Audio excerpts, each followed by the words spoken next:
Hello மக்களே!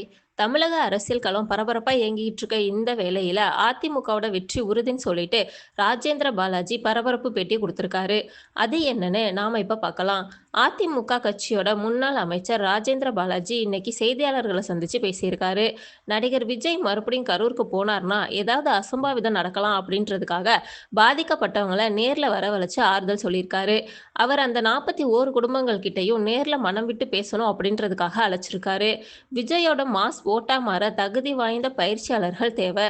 2026 வருஷம் நடக்கப்போற தமிழக சட்டமன்ற தேர்தலை முன்னிட்டு தமிழக அரசியல் அரங்குல பல மாற்றங்களும் எதிர்பார்ப்புகளும் உருவாகிட்டு இருக்கு. மக்கள் சேவையை நோக்காக கொண்ட புதிய தலைமுறை அரசியல் சக்தியாக விஜயோட வருகை மிகப்பெரிய கவனத்தை ஈர்த்திருக்கு.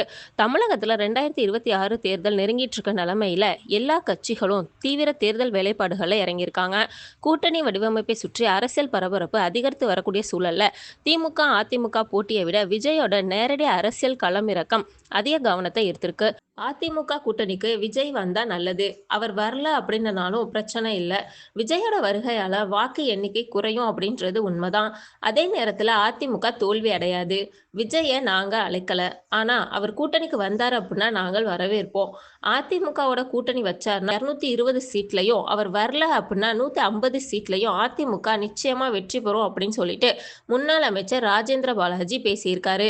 நன்றி.